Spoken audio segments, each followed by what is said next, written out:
Hey, good evening, David. Thank you for taking the time this evening for a lot of good information that I know you're about to spew out. So, if you could please tell us a little bit about yourself. Hey, thanks for having me on the show, brother. Uh, yeah, I guess the quote exciting thing about me is I'm still in I'm active duty Marine for a little bit longer. About 2015, I started investing in real estate, and the super short story is that I replaced my income through real estate and other passive income streams, and I'm going into the reserves here this year to take all this full time. I'm the host of the Military Millionaire podcast. And we've got a pretty good community just helping service members and veterans learn how to build wealth through real estate, entrepreneurship, and personal finance. Okay, and then what got you into real estate investing? What made you start in 2015? That magical purple book, right? Rich Dad Poor Dad that everybody reads. I was somebody was actually trying to get me into Amway to like do the multi-level marketing, sell like soda drinks and stuff.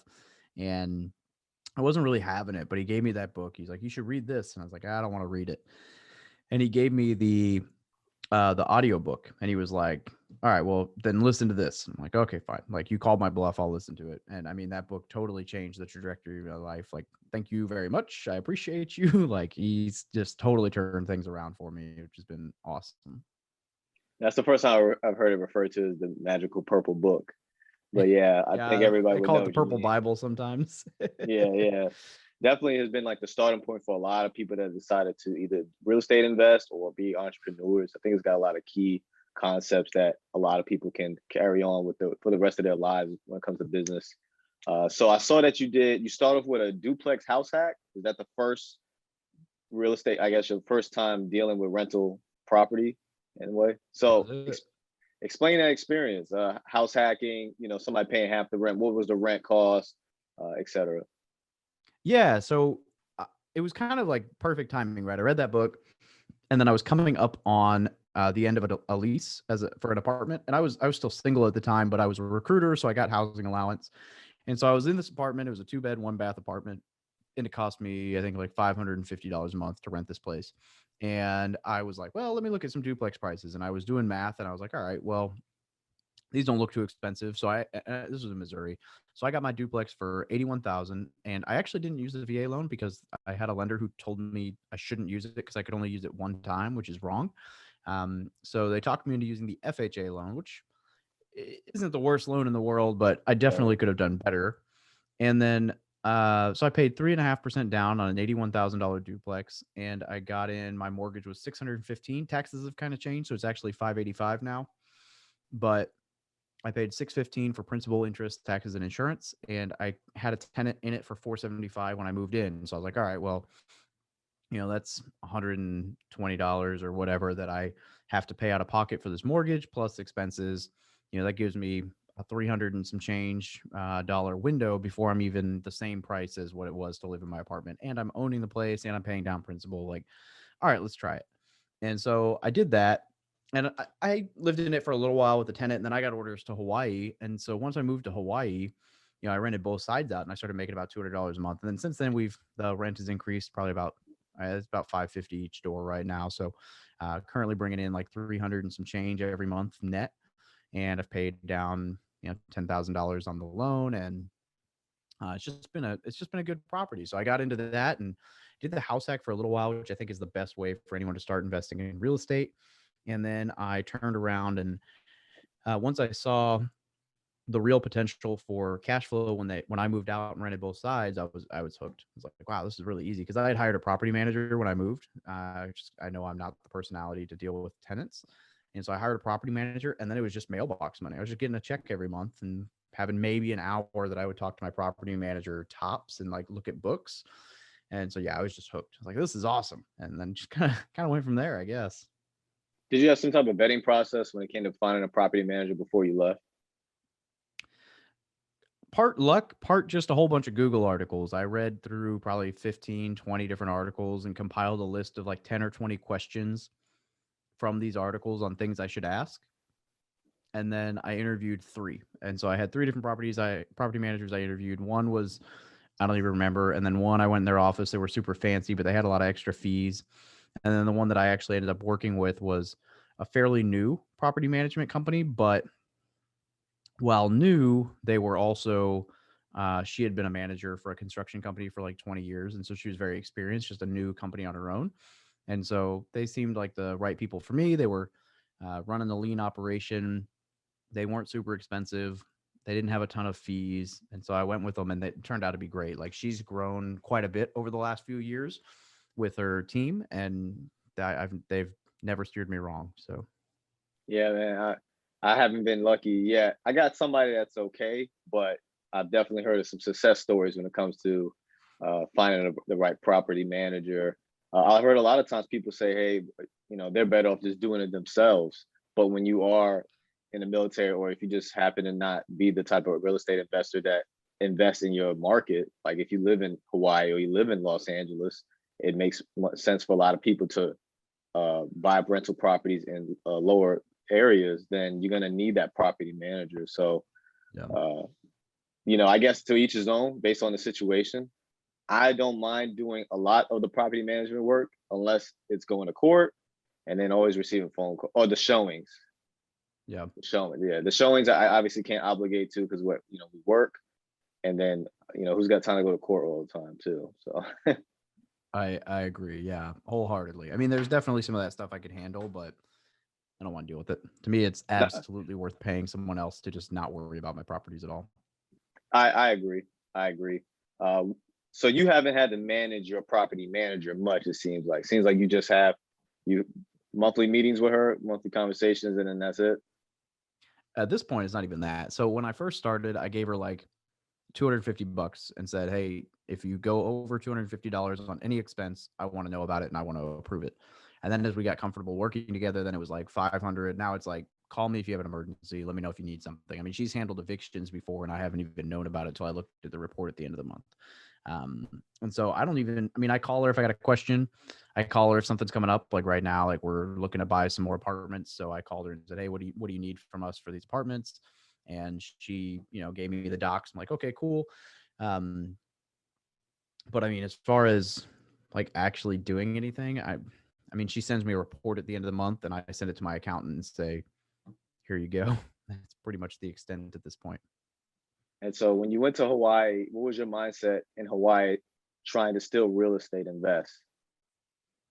My biggest focus when I moved to Hawaii was learning. I mean, I tried to buy some property in Hawaii. I tried to buy some like a house hack in Hawaii, but at the time the VA loan still had a limit, and there was just a lot of stuff going on. It wasn't going to work out for me really. So I tried to buy in Hawaii. It didn't work. I did partner on a flip with somebody at one point, but my mindset when I moved to Hawaii was essentially just learn everything I can, save some money, pay down some debt, and really was just keep my eyes open. Ooh, sorry. And that, I mean, that kind of changed. Like I did some direct mail a little bit. I dabbled in this, I dabbled in that. I ended up buying a 10 unit while I was out there and a few little plots of land. Um, I bought another deal as well, but I didn't do anything like, well, I guess you could say buying a 10 unit sight unseen was pretty crazy, but for the most part, I didn't do anything super crazy. I just kind of kept like consistently like learning and saving and learning and saving and learning and saving. Um, and then eventually I was able to buy that 10 unit, which kind of sparked a little bit more capital and appreciation and everything. And then going forward from there, it's been just same things, networking with everyone I can, learning as much as I could, building out my team and my market, and then just continually getting better. I mean, it's just little consistent steps, and then now we actually took control of a hotel yesterday on a lease option. So if you include that, now I'm at like 60 doors with another 39 under contract. And so my portfolio is going to, I don't know, grow like 4 times this year over one deal. So Yeah, because you pretty said that wild. you replaced your income. So didn't know about the hotel, so I want to get to that. But before that, I saw that in Not your many people bio do yet. that I saw that you kind of had like a jumbo financing when it came to the 10 unit. You did some seller financing, you borrowed some money. How much did this 10 unit cost? And what did you have to put down in order to get it? Yeah, the 10 unit is probably my best deal so far. Well, up until yesterday. I think the Yeah. hotel is going to crush it, but 10 unit was one of the better deals I think so far. We bought it for 212,000. It was listed for 240. Bought it for 212. This is like a like a D class, maybe F class. Like this is not a high end Oh, property at all, right? This is the okay. kind of place you carry a gun to go look at. Not, I wouldn't say it's in the ghetto because of the town. I don't know that the town has a ghetto, but if there was a like white trash redneck meth version of the ghetto, That's it. probably comparable, right? Like this was not a nice place. I mean, it's not the worst place in the world. Basically, my clientele are like really old social security, kind of like the tenants who don't really have any family left, don't really have anything going for them, and they just don't have any income. They just like sit around and like do whatever. And just an old rundown home apartment, right? But I mean, the numbers were good. There was some room to make some improvements. So I bought it for 212, and I convinced the seller. So there were some repairs that needed to be done, and I was trying to negotiate like lowering the purchase price, whatever. So it was weird. We were under contract for 225. It dropped to 212, and somewhere in there, the seller was going to carry 10% of the note, but and then I was going to put 10% down, and the bank was going to put 80% down. But Okay. somehow, some way, when we reduced the price for repairs, the bank didn't get the memo. So I showed up at closing, and the bank was like, well, we can either come back next week to finish the closing, or you can just only put 5% down and we'll close today. I was like, okay. So I got in for like 4.9% down. I think it was like 10,900. And then I probably put another 10 or 15,000 into painting it, changing out the soffit, repairing some stuff on the roof, updating, some stuff. And then over the years, obviously like LED lights and some other small upgrades, but nothing crazy. I mean, I'm probably 20, 25,000 all into it. And about a year and a half later, I refinanced and I pulled all my cash back out and paid off the seller financing. So then, I'm 70, 80% loan to value, but I have no money left in the deal. There's still cash flowing. Some months better than others, probably averaged about 800 to 1,000 a month. So not like a home run per se, but good amount of cash flow for not having any money left in the deal, even though it was a larger property. And I had it on a 16-year note, so I was paying $700 Oh, down okay. every month. And yeah, so Okay. I mean, it could have cash flowed a lot higher if I had it out on a longer note, but I was trying to pay it off quick.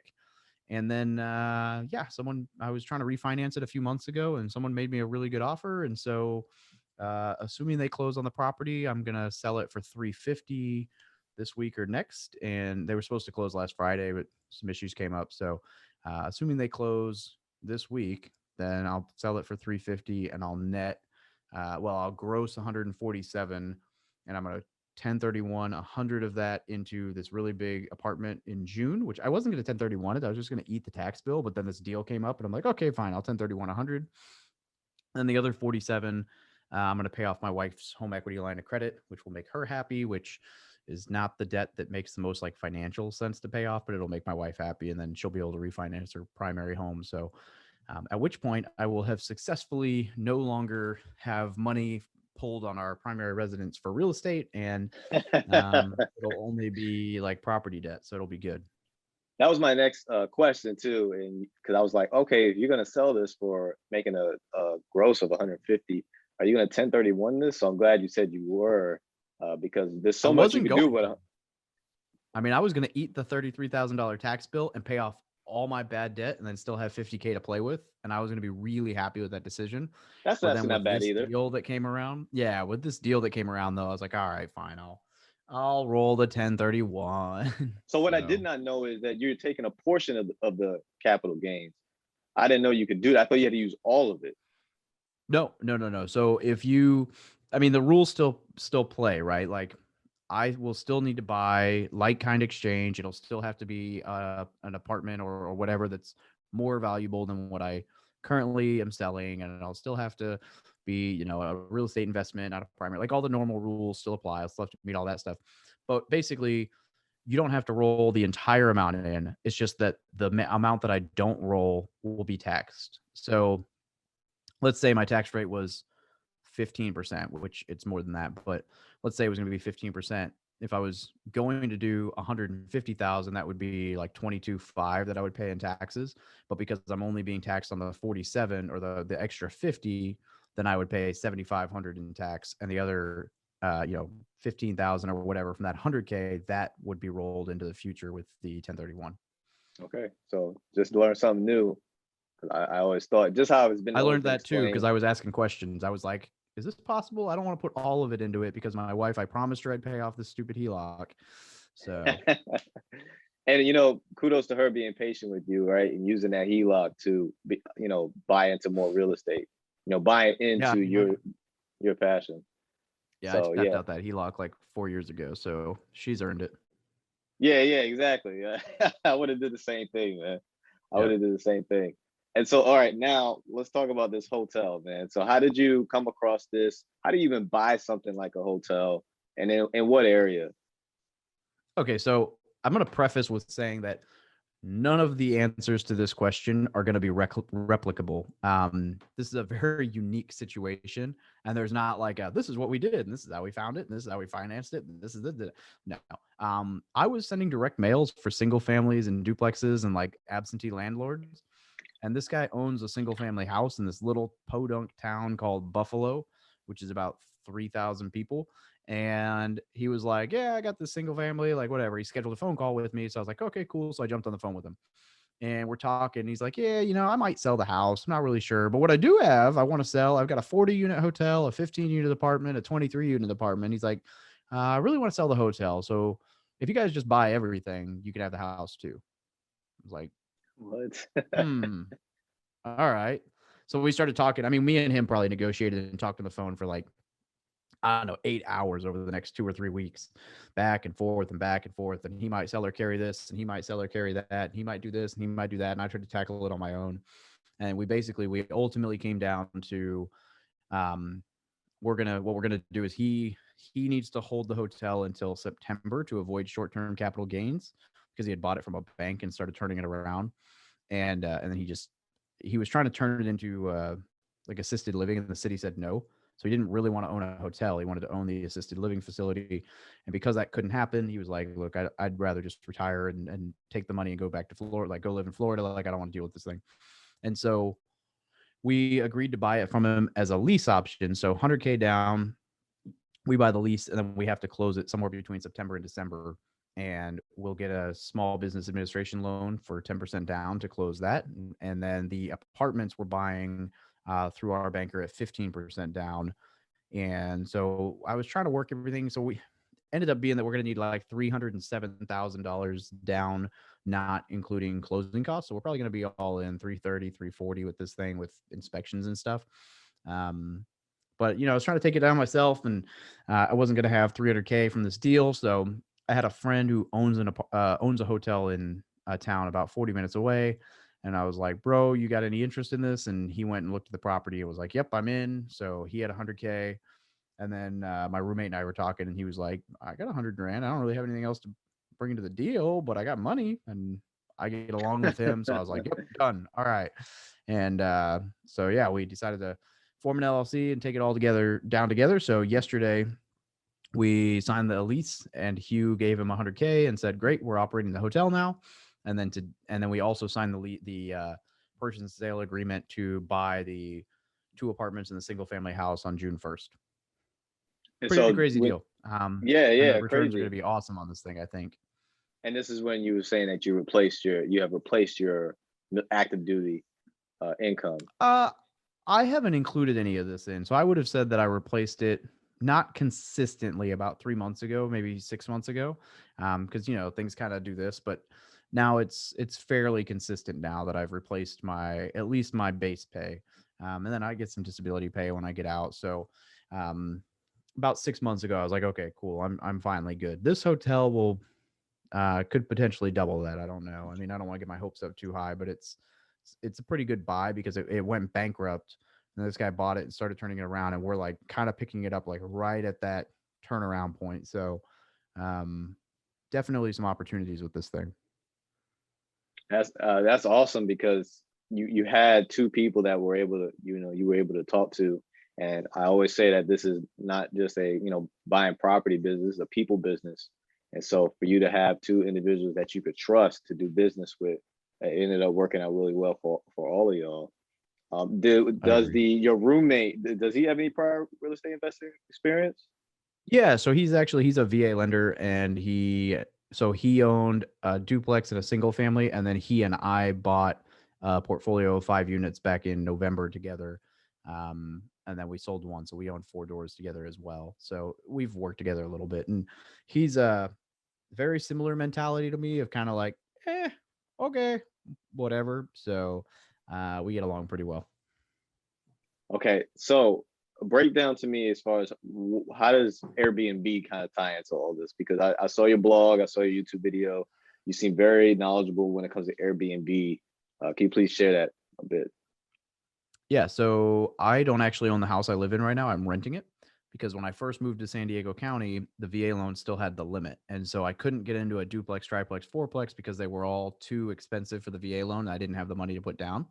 So I was looking at single families. I wasn't finding anything I really liked. And I was like, all right, you know what? Maybe I'll bite the bullet. My family went back to our hometown because I was planning on getting out of the military. Like maybe I'll bite the bullet and I'll get a small place. That way, I'm living alone. Like whenever they come out, I can just rent a hotel and we can have the bigger place, but I'll save some money. And I was talking to a friend of mine and he was like, dude, don't do that. Just get the normal place where your family is and just Airbnb a bedroom or two, because then you can cover some of your expenses. And when they come out, you can block the rooms off so that you have all of the rooms. And I probably messaged like 50 or 60 landlords in like a weekend when I first got here. Like, hey, this is what I'm looking to do. Are you okay if I was to move into your place? Would you be okay with me renting bedrooms when my family is out of town? I didn't mention that my family was out of town like 95% of the time. But before COVID, I expected them to visit a lot more, but then the whole pandemic thing, like nobody visits anyone. So I've seen them. They've come here once since that started, maybe twice. Yeah, like 2 weeks total since that time started. I've gone there once or twice, but so I I started off with I was Airbnb a downstairs room, and then the upstairs. I just left it open so when they visited, they could stay in the upstairs, like the kids could stay in the upstairs. And then when it became obvious that they weren't going to be able to visit as much as we planned, I took the income the downstairs was making like 1 or 2 months, and I bought furniture and furnished the upstairs. And so for a while, I was running 2 Airbnb units. And then my buddy John got out of the military. He was like, hey, I need a place to stay. I was like, yo, dude, just crash in the downstairs unit, pay me, a little bit under market rent, and we'll call it square. And then he never left. It's been a year and some change now. We get along great. So he still pays like, clockwork, just like, I think he pays like $900 a month, which in California is pretty cheap, even for a 1 bedroom and like a brand new. I mean, we were the first persons to live in this new neighborhood in this house. So brand new house. I mean, 2019, 2020 build, 2019. And then I still Airbnb the other bedroom. And so at this point, I've probably had like 93, 94 stays, I think, all 5-star reviews, and most of them. And so I'm in a weird spot where I don't have a manager. I've cleaned every turnover myself, with the exception of one where I was out of town and my roommate did it for some cash. I clean it myself. I manage it myself. I do everything myself. So it's not passive at all.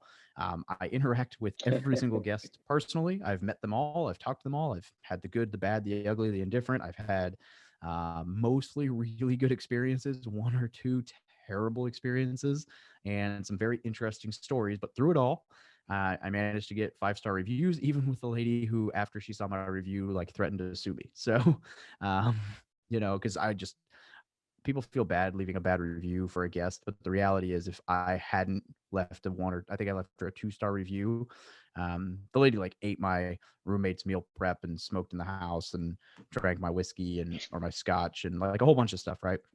But if I hadn't left that bad review, some other host would have taken her on as a guest. So I said what I had to say after she left her review, and then she got really mad. But I've still managed to have all 5 stars, and I've learned a ton about Airbnb because I've been doing it out of my house now for 2 years.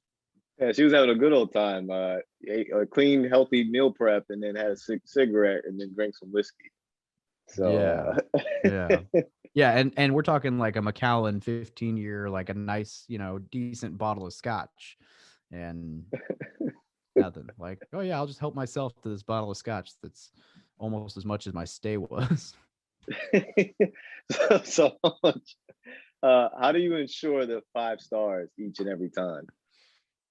There's a couple tricks, right? So, I mean, the first one is, the first thing is have a very accurate depiction of your stay. So, if have professional photos, have good high quality photos, but and whatever, but Like, don't stage the place to look bogus. Like, take pictures of how the place is going to look. Make sure that when someone walks in, they're like, oh, this is exactly what I expected, right? That's what you want. So a good first impression. If you're going to meet them in person, polite, maybe you wear a mask until they say they don't care, or, whatever. Like, just play by the rules, be a polite guest, be a nice guest, let them have free reign of the place, be nice, whatever. Like, even if they're driving you nuts, like the one person, it's like, hey, it's only 3 nights. Wait till the end. Like, they're going to be gone. I don't have to say anything, whatever. And then I think the super trick, I mean, that's the basic thing. Just be a good person, be a good host, have a place that looks like what you recommended, and don't claim amenities you don't have, and list everything you do have and whatever. But the super secret is that it's not really that big of a secret, but like the night before they leave or the day they leave, send them a message that just says, hey, I appreciate you staying here. You were a great guest. I'll be sure to leave you a 5-star review. And it does 2 things. One, it makes them feel good about themselves because you said they were awesome, whatever, and they're going to leave on a good note. That's going to be the last thing they remember about you. But 2, it kind of invokes the law of reciprocity, where like you gave them this gift, like, hey, I'm going to give you a 5-star review, whatever. And when they're doing their review, they're going to think about that. And a lot of guests don't realize that 4 stars is actually bad for an Airbnb host, right? Like, they think 4 stars, like, hey, this guy wasn't the Marriott, but he was a good host. Mhm. But the reality is, like, you want 5 stars. When you tell them, like, hey, I'm going to give you 5 stars because you guys were awesome, and I know that'll help you with your next stay, they're going to want to do the same. And then I wouldn't say that if you're not going to give them 5 stars. So like the one that like threatened to sue me after she saw my review, like I basically just sent her a message and was like, hey, thanks for staying. I hope you had a great time. Right. I didn't mention anything about what I was going to say.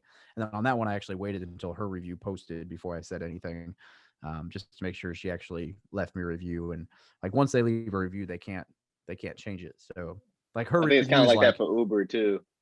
Yeah, yeah. So I think you her can't review is like mischange it. something. Yeah, it was like Good, something like, good David was scotch. amazing, would 100 million% stay again, or something like that. And then she saw my Yeah. review and she flipped. And I'm like, too he's got late. he's got great liquor. I'll come Yeah. back. His roommate's meal prep was delicious. I ate half of it and then left it open, sitting on the fridge, like, so that everyone could see that I did it.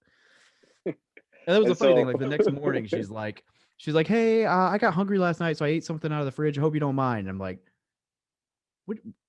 What? It's like, oh, yes. Why would you randomly help yourself to food? And I didn't know. Like, I figured she meant like one of the frozen like things in the fridge, like, like I don't know, a frozen meal or something. Like, okay, cool. Like, if you're gonna replace it, no big deal. But no, I opened the fridge and there's this meal prep container with the lid off and half the chicken breast gone, just sitting on the fridge. And I'm like, you went for my roommate's like clearly prepped meal for the next day.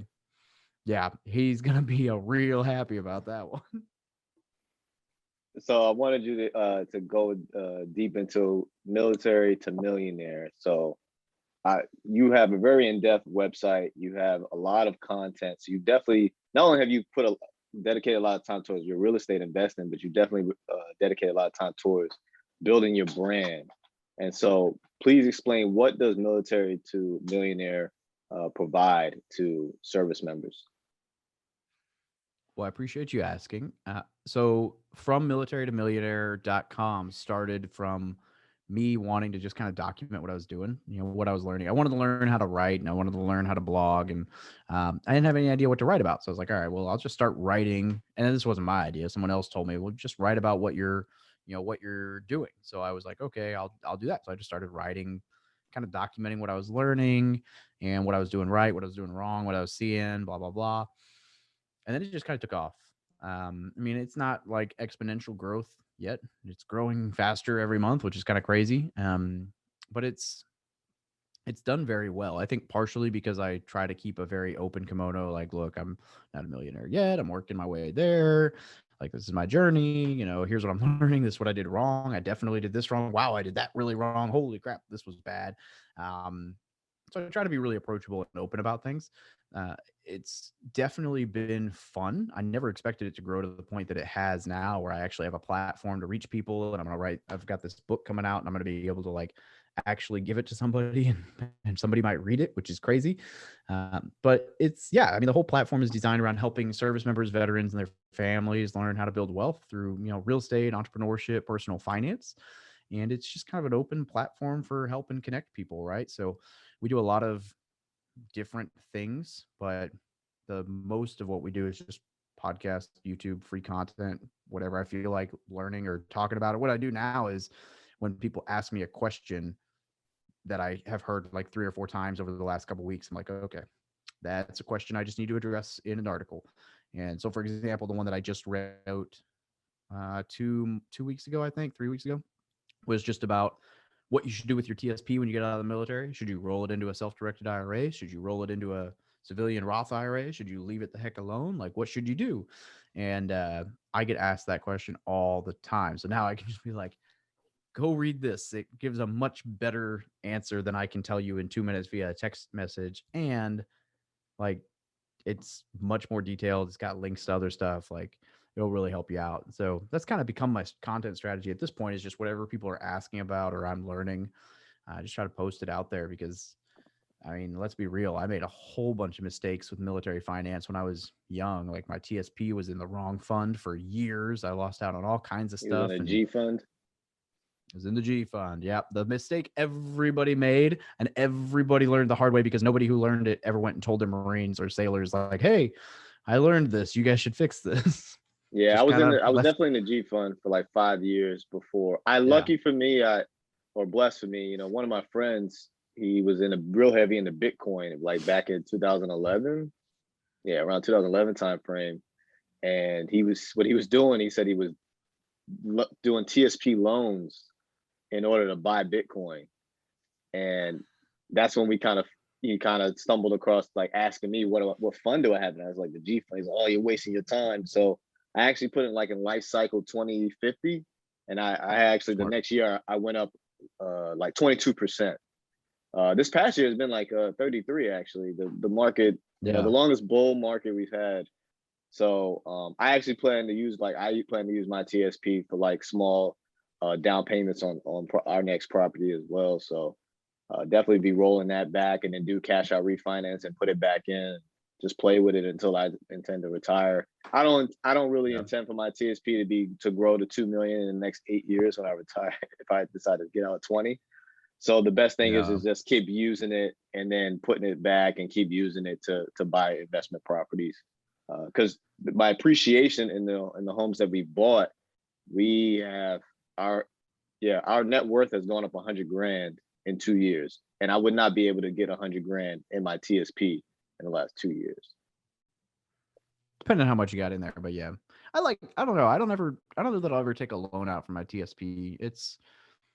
I like the diversification side of it. Like, I like the fact that my TSP counts as cash reserves when I go to qualify for a loan. So if I don't use it, then I can just keep using it as cash reserves. Like, hey, I've got 6 months reserves for this property, and banks are cool with that, even if I've claimed the same 80 grand for like 10 properties. And I like the diversification of like having capital. Like, if the world falls apart, right? Like when the pandemic hit, I was able to look at my fund and say, if I have to, I can pull that, and I've got 6 months or 18 months of expenses, I'll be okay. Whereas if I spent that money on a property and then something really bad happened, then I'm kind of stuck. So I don't know that I will personally ever pull from the TSP unless I have to, just because I don't want to have that like I want to have the cash, but yeah. And so that's where the Dave Ramsey in me kind of kicks in, because we have that emergency fund that we have always put aside in case, God forbid, we both get kicked out the Navy, in order to cover our expenses. So I've mixed. Hopefully that doesn't happen. I know, right? Worst case scenario, right? I think job security is pretty good when it comes to military, right? So, so when it comes to, I was Dave Ramsey heavy, which is why I was debt free before we started real estate investing, and then I realized, like, it's gonna take me forever to be able to pay off a home in cash. Like, it's gonna take me like 6-7 years maybe to save up 180 grand. And so that's when I looked up more about the VA loan, about how that works. And you can buy up to a quadruplex, live in one of the units, and then rent out the other 3. So I think house hacking is perfect for military people. because you could VA loan I everywhere you agree. go. Yeah. Yeah. I mean, there's so many awesome opportunities with the VA loan and with house hacking. And I think the house hacking is the best strategy for starting with the real estate for sure.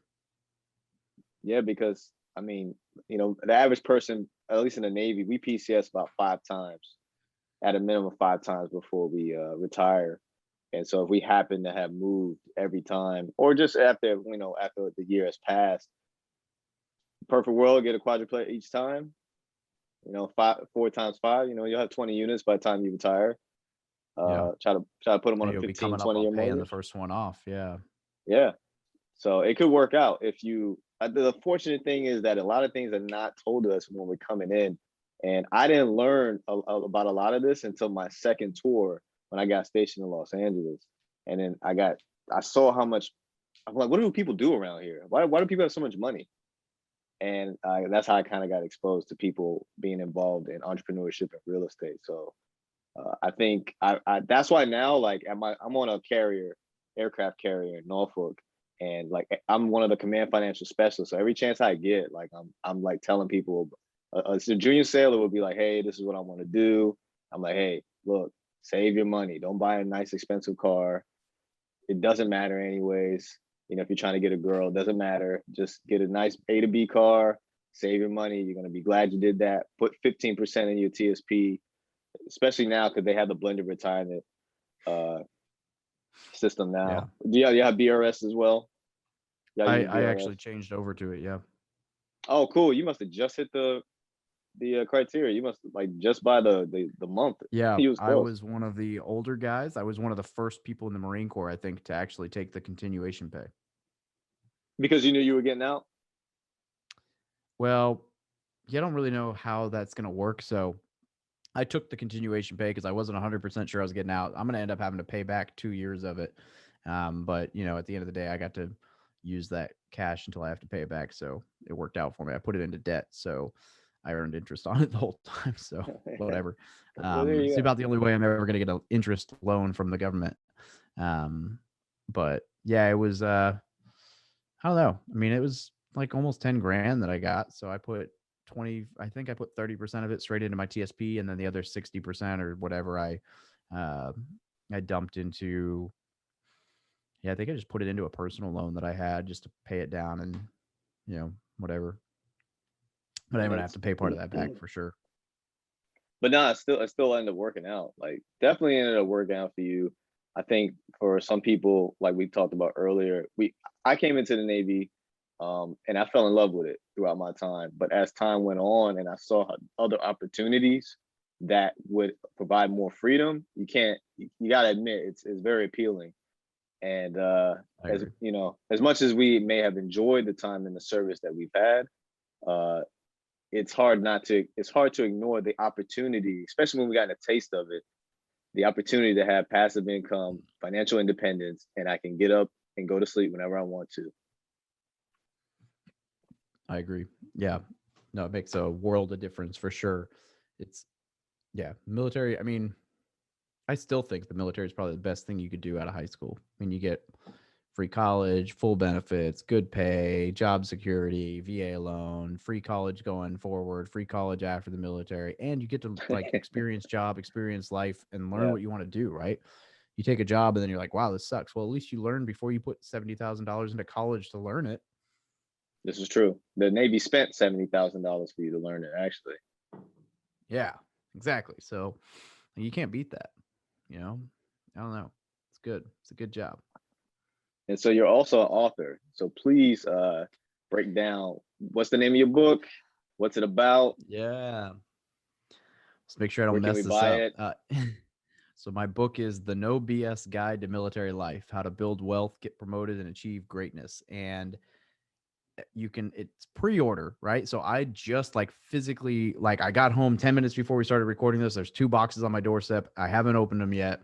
That'll be the first like physical copies of my books that I have seen. So I'm super excited about that.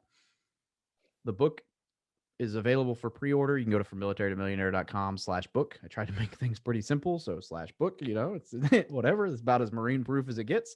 But it's available for pre-order there, and it'll be launched officially June 1st. So it's like everything I wish I'd known when I first joined the military. And my hope is that it can be a book that you like hand to somebody when they join, or when they're like, if you had a kid and they're going to boot camp, you'd be like, here you go, read this. And if you just follow this, then whether you serve 4 years or 40, you'll at least be ready for transition when you get out. Right. So the very first chapter is like all things TSP. Because I'm like, this is what, like, if nothing else, like if you just open this when you go to boot camp and you realize, hey, I should put 15, 20, 30% in my TSP and not put it in the G fund, you'll be so well off when you, and luckily it doesn't start in the G fund anymore. It goes right into life cycle, which is great.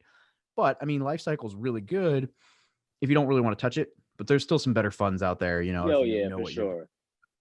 I'm Yeah. not in life cycle right now because I'm okay playing around with it a little bit. I mean, I haven't touched my fund allocation in like 3 years, except to reset it to 75 and 25 C and S fund, but which is not me recommending that's what you do. That's just what I do right now. But unless you really want to put time into learning the funds, then the life cycle is amazing. It's way better than anything else you're going to get. It's just so passive. You just let your money sit in there forever and it makes money for you.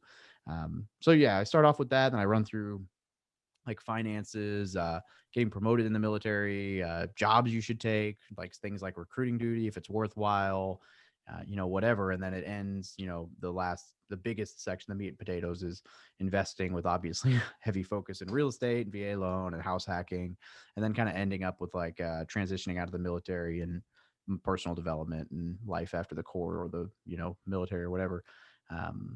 And yeah, so I don't know. We'll see. Hopefully that life after the military piece is well written and I follow it, because I haven't actually gotten that far yet in life, and we're about to make that leap right now. So so far all the dominoes are lining up for me to make a pretty smooth transition. So I'm excited. Well, if you had it in the C fund, you haven't, and you didn't, move it, then you weren't wrong, because it's been doing awesome Yeah, the last I've few had a pretty years. good last couple of years, so not Yeah. complaining. I have more than doubled what was in there in the last 2 years. So Yeah, that sounds about right. granted, I'm also contributing, so you know, pretty heavily, but Yes. that's And then also, you mentioned something when it came to your book, when you said that it's almost like we have what we call the blue jacket book, where it's kind of like the beginner's guide to being a Navy sailor.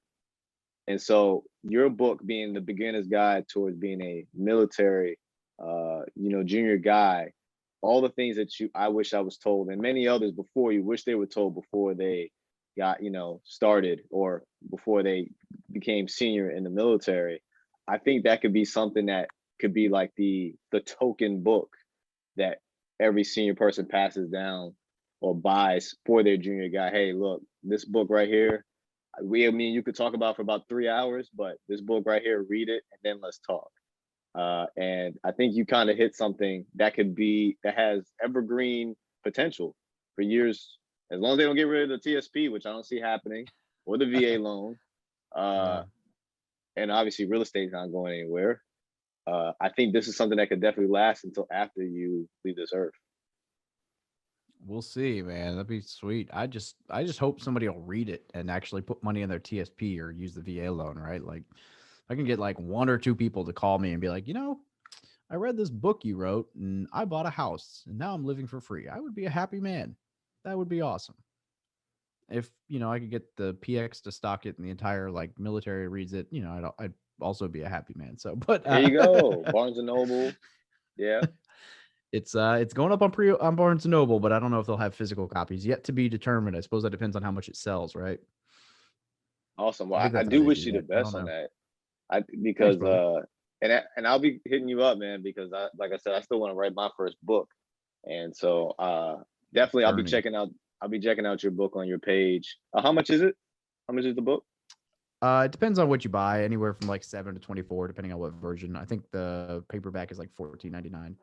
Probably Okay. go on sale. I don't know how that works. I have a publishing coach. She just kind of does everything, and I just like, okay, thanks.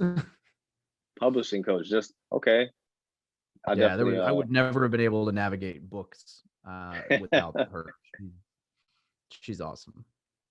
And so with everything that we've spoken about, clearly you are passionate about being financially free. Uh, you have definitely made a success out of the military, and you're making that transition out with a plan, obviously, and obviously you're not jumping into an empty pool. You have some water to jump into. Still, obviously, a transition, but I think Yeah. that it's safe to say that you won't be living underneath a bridge. You have plenty of hotel rooms you could probably live in if you needed to. So, Yeah, worst case scenario, right? so what do you consider your rich state of mind? What is your big why as to why you've gone so hard in life, past, probably a lot of expectations and things that you thought you would ever do? I think a lot of it just boils down to this is fun. Like it's a challenge, it's fun. But when it comes to the why, obviously family, that's a big piece of it. To be able to get out of the military, take my time with my kids and my family, and do whatever I want. But it really comes down to just that, like controlling my time, being in charge of my schedule, being able to do what I want, when I want, where I want, how I want, and not like responsible for other people's mistakes and not have to answer to other people for my schedule or whatever. I think that, that allows you to make a much bigger impact in your life. So I think just being able to take back my time as well as, being able to just spend time with family. That's the big piece. Yeah, and I can totally relate. I just recently came off a deployment several months ago. No port visits. We only hit 2 in 7 months. So Yeah. definitely gave me like a reminder of how important family is, and kind of kicked me in the butt as far as actually starting this podcast, and we are starting our Rich State of Mind website and putting out a lot of content for people to increase their income and become financially free, debt free, stuff like that. So I could definitely relate to that. I hope to be in your shoes very soon, to where I had that fork in the road. I'm like, hey, I could get out and be okay, or should I stay? Because I ain't gonna lie, like Amir said, those golden cuffs, they are pretty attractive as far as a retirement pension, but like your family, and I think COVID has kind of imposed on that. Definitely shown Yeah. to a lot of people, hey, family really is important. Look, I can't even see my family right now because I'm in a red state now, and people have to ROM in their homes for 2 weeks before they're able to go out into the normal world. So thank you so much for taking this time, man. I just learned something new about the 1031, right? The 1031 exchange. You don't have to use all of it. You can split it up, but you got to pay taxes on what you don't use for the next property. So thank you so much, David. This was awesome. This was definitely a treat. Definitely something where I plan to get that book too, because that's a book where I think that it's gonna be able to get passed down. Seriously. So I'm not an ebook. I'm not an electronic reader. I like the physical. So I'll definitely get the physical. It's an audiobook too, but yeah, I'm a physical book or audiobook guy for sure. I've never read a Kindle. Some people, that's their it. thing. I have an ebook now, but I don't plan on reading it. So But thank you again, Dave. Appreciate it. no, thanks for having me. This is good. I'll share it when it comes out.